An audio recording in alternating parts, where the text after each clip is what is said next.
There is a gray and red building on the corner of Main Street in southeast Portland that, from the outside, seems unassuming. But open the door and it's loud. Really loud. And there's a unique smell, too. It's almost nutty, which is a little surprising because this is a coffee roastery. I'm Cassie Gleason. I am co-owner of Marigold Coffee and Buckman Coffee Factory. And I'm Joey Gleason, co-owner of Marigold Coffee and Buckman Coffee Factory, and we're also sisters. And Buckman Coffee Factory is where all kinds of folks come to roast coffee. The inside of Buckman Coffee Factory is segmented. A large event space with a wall of windows looks out directly onto the roastery floor, with a few folks working at roasters of varying sizes. We kind of don't have a typical roaster. It depends on what brings someone into the space. Like we have a father-daughter team who wanted to have a hobby to share together. Then we have other folks who maybe have been running a cafe but want to create a better efficiency, want to reduce their costs, and so they decided to start roasting their own. It's what's called a co-roasting space, which allows for a shared cost of equipment and business overhead. And that is a big deal when you realize the cost of a commercial coffee roaster can be more than a new car. Sometimes machines get up into the six figures. The space is set up kind of like a gym. They have the equipment and the know-how. You just have to show up and put in the work. We're pretty relaxed and open about letting people find their own way. And I actually think part of that might have to do with a little bit with our upbringing, because we were thrown on farming equipment at a pretty young age, like figure it out. And then I also think, how Joey learned how to roast herself was really trial and error and by experimentation. I always try to tell people when they first start roasting, if you try to explain to somebody how to drive a car, it would just sound really insane. Crazy. But you have to get in the car and drive it, and then you'll learn how to drive. We try to get people on the machine roasting so that intimidating part is not there, and they understand just the mechanics of it. It would be just like cooking. Yeah. You have to be in the kitchen doing your thing. And it's facilities like this one in Portland that could be the key to coffee's future. I'm Jen Chavez, and this is The Evergreen, a podcast about the place you call home. I'm going to turn the podcast over to my friend and colleague, Crystal Ligori, to help tell the story of the Pacific Northwest's role in coffee's rise from an obscure Ethiopian cherry to a legendary morning brew, and how micro-roasting could be the future of coffee in Oregon. I grew up loving the taste of coffee. Even as a kid, I remember sneaking sips out of a styrofoam cup in my dad's truck on the way to school. The coffee was definitely pre-ground Folgers, and my dad takes his coffee with a generous amount of sugar. So the brew was a far cry from the coffee I drink today. Oat milk cortado. Over the last century, coffee has transformed into somewhat of a cult beverage. Give me coffee. Black coffee. Well, this coffee tastes like rocket fuel. This is, a damn fine cup of coffee. I don't need you to tell me how f***ing good my coffee is, okay? I'm the one who buys it. I know how good it is. More coffee, hon? Yeah, just keep it coming, please. At last count, Americans were drinking more than 500 million cups of coffee each day. I drink coffee every day. I primarily make it at home. Just honestly, part of is my morning routine, kind of just helps me get going in the morning, and then also to help me wake up and just get that extra caffeine boost. Yeah. But many of us don't really know about the beans we brew. And I'm not just talking about the farm they came from or the variety of the coffee bean. I mean the basics. I understand it's a bean, but beyond that, I'm not too well informed about the origins of coffee. I don't know why I feel like it's like chocolate. I don't know, is it like in some sort of pod? I don't actually know. I don't really know. I just know that it's I know the beans, and then I know the coffee bags that they're all in. Well, for starters, coffee isn't a bean at all, but instead it's the seed of a coffee cherry. They grow clustered together on the branches of short, stocky coffee trees and look similar to extra-large cranberries when ripe. Ethiopia has long been considered the birthplace of coffee, with its discovery credited to a 9th century goat herder named Kaldi, who, legend says, noticed his goats were dancing in the moonlight after eating the red fruit of the coffee tree. The first tangible evidence of coffee drinking dates back to the 15th century in the Sufi monasteries in Yemen. From there, coffee spread to Egypt, Syria, and Turkey, then across Europe and into the Americas by the 18th century. But for a place that doesn't even grow coffee, the Pacific Northwest has actually had a pretty big influence on the global coffee culture. Of course, iconic coffee brands like Peet's, Starbucks, and Stumptown were all born on the West Coast. But way before them, like 100 years before them, we had Closet Endeavors, Lang & Co., Boyd's Coffee Company, and even Fred G. Meyer. Yeah, that Fred Meyer, selling coffee from a horse-drawn cart right here in Oregon. The modern trajectory of coffee is often classified into 3 waves. So first wave coffee is generally considered the commercial coffees that your parents or grandparents might have had, like the can of Folgers or something, those really mainstream brands that you could find all over the place. That's Shauna Alexander, the Vice President of Coffee and Sustainability at Stumptown Coffee Roasters. By the 1960s and 70s, espresso-based drinks started to be introduced to the larger population, and the drip diner coffee gave way to things like cappuccinos and lattes. Second wave would be the pioneering efforts of Peet's and Starbucks to bring a really dark roast coffee and bring something more distinct to the American palate. That completely transformed coffee in the United States and was definitely the advent of specialty coffee. That term, specialty coffee, was coined in the mid-70s and emphasized the idea that much like wine, different varieties will produce unique flavor profiles in the finished product. By the 80s and 90s, palates were shifting again. What third wave really did was put the focus on the coffee itself, less on the roast and more on the coffee and on the unique attributes that are in the coffee, the terroir of the coffee, if you will, the variety, the growing conditions, the preparation that give it specific organoleptic characteristics. Iconic Oregon roasters like Coffee People came on the scene during this time. A fun fact, Coffee People founders Jim and Patty Roberts actually created the first drive-through coffee shop called Motor Mocha back in 1990. But there were 3 roasters that came to define coffee's third wave: Chicago's Intelligentsia, Counterculture from North Carolina, and Portland's Stumptown Coffee Roasters. Coming up after a break, we're going to meet 2 roasters at the forefront of what could be the 4th wave of coffee.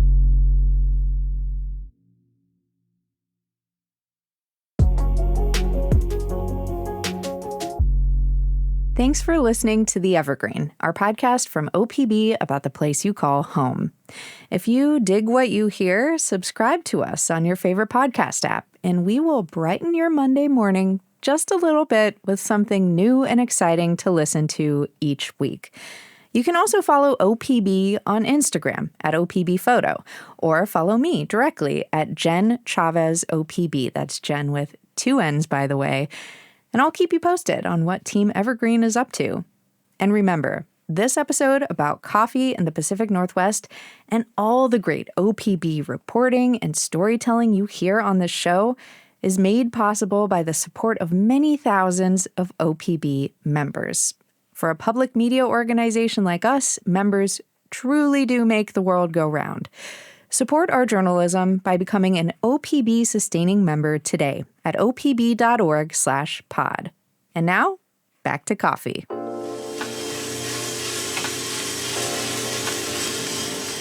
My name is Kia Booker, and I am one of the owners and the roaster for Kia and Martin's Coffee.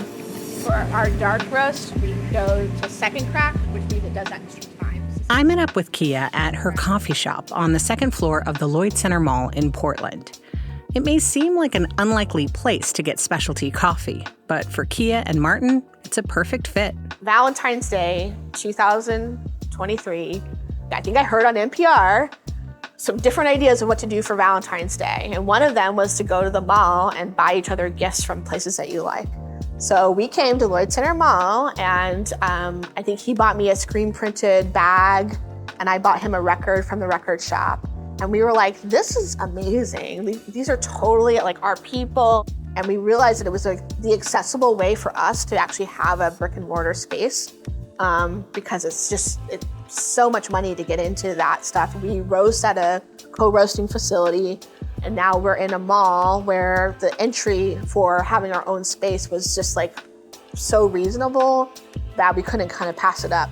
Kia has a long history working in coffee, starting as a barista when she moved to Portland 20 years ago. But her love of coffee goes back even further. I lived in Italy for like 3 years when I was 7 years old. I'm a military brat, and my dad was stationed there in Verona, Italy. And I remember going to a coffee shop, and I was very much an adventurous kid. And my dad got an affogato essentially and gave me an espresso shot, just like poured it over ice cream. And it was like the most magical thing. As Kia got older, affogatos gave way to cappuccinos to black coffee or espresso, the milk no longer acting as that gateway through the intense flavor. And her love of coffee transformed into a career in coffee. And I've worked at some of like the best shops in town, including Extracto, Stumptown, Crema, Tiny's, and I'm just really, really enjoying the coffee culture. But it was a culture that Kia didn't always feel accepted into. Because I've had some not so great experiences in terms of being the only Black person working at most of the shops that I worked at. And I was kind of burned out by it, didn't really see myself in it for a while. So when I left coffee, I became really interested in social justice issues and environmental justice. So I actually went and worked for environmental justice organizations in Portland, and became a people and culture manager with a real strong emphasis on diversity, equity, and inclusion, and how that shapes the way that we can support staff at an organization. It wasn't long before Kia was drawn back into coffee, but this time it was going to be on her own terms. Kia's husband, Martin Leeper, had been running a small subscription-based coffee service after working for larger roasters the previous 2 decades. It was kind of Martin's thing. He was roasting coffee for people. We were doing just subscription-based, and there was a lot of our friends and stuff that were kind of coming onto it. And I was kind of helping out with the website. But then he kind of came to me and said, I want you to be more involved. You have such a gift in terms of your coffee knowledge and how you connect to coffee. I want that to be more a part of this business. So I basically was like, I want to be the roaster if we're going to do it. I really wanted to have a different face of what coffee could look like. And I really wanted to create sort of a different narrative of what it could look like to be a roaster. In addition to taking on the role of roaster, Kia also integrated her background in DEI into their coffee company. We had a business advisor that was like, your prices are too low for everything that you sell. Like, they're too low. You're never going to make money. You're not going to be sustainable. And I was like, but I want people like us to be able to afford our coffee. Like, we're not trying to be some like high-end coffee shop. I think that everybody deserves some good quality stuff. And I don't want to outprice our customers. The solution? An equity pricing model to give customers 3 different options of what they could pay for a bag of beans. I was thinking about reparations, to be honest. I was thinking about how do people kind of acknowledge the disparities in access to opportunities. And this is a way that people can do it, but they don't have to do it. I'm just giving them an option of doing it and making them think a little bit more intentionally about how they spend their money. And if they can afford to give more for that really great cup of coffee, then they will. And if they can't, that's totally fine too. Kia is one of the roasters utilizing the Buckman Coffee Factory, which you heard Jen mention earlier. We've only ever roasted at co-roasting facilities, and Buckman Coffee Factory has been kind of a godsend for us in terms of how welcoming they are. I also love that it's a woman and family-owned business. They're super rad. The other roasters in there are super rad. There's a lot of diversity within the people that are actually roasting there and owning their own businesses. And it's just it's been a lovely, lovely experience. The role that Buckman plays, I think, is underappreciated for a place like Portland. Like if you go to cafes in Portland, most places roast their own coffee, right? We have looked into the possibility. I actually even bought a roaster. I own a roaster. I've had it for a couple years. And we've looked at the possibility of starting our own roasting space, our own facility in Chinatown. It was a plan. We were planning for it. And it's just really hard to leave Buckman. That's Ian Williams, the owner and roaster at Deadstock Coffee, a sneaker-themed coffee shop in Portland's Chinatown. When he first opened, he was purchasing coffee from another roaster, but the idea to roast his own was always in the back of his mind. I'm a sneaker head. I'm a dude who likes to mess with stuff. I'm really into how things are made. When I was at Nike, I was a developer, so I was like an engineer. So for me, it's always been like, how do we make things? How do we, how stuff is done? You know, I had the idea to start roasting, but it still wasn't really, I just wanted to start messing with stuff. The push to roast his own coffee came in early 2018. Ian had taken an introductory roasting class at Buckman a few months before, but when a record-breaking snowstorm shut down the city, he had to fend for himself. I just went to this place called Mr. Green Bean, started buying coffee by the pound, unroasted coffee by the pound, taking it to Buckman, paying for my hour, roasting the coffee, and I couldn't really drive. It was too icy, so I just would put everything in my backpack and just walk from my house to Mr. Green Bean, to the roastery, back to the shop, and I worked by myself because we didn't have any money.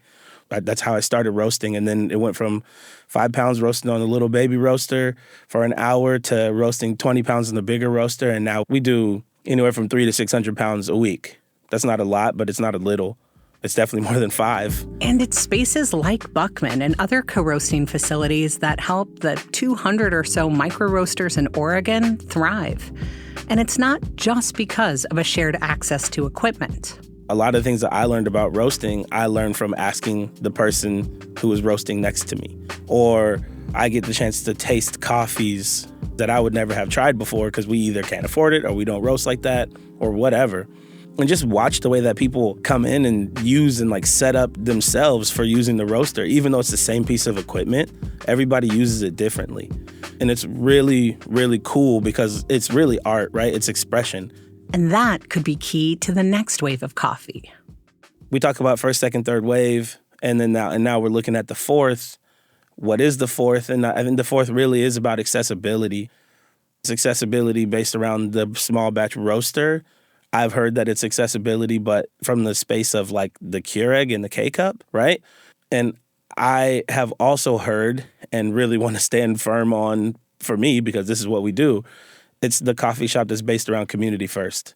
The impact hubs and places like that that are community spaces that just happen to do coffee very well. It's all about accessibility. It's all about making it so that it can be for everyone, whichever way you want it. And that's what I see the future as. So the next time you get your coffee, whether it's from Fred Meyer or Stumptown or one of the 200 shops roasting their own, you can be proud that the Pacific Northwest has been at the forefront of coffee culture for 100 years and is leading the path into coffee's future, whatever that may be.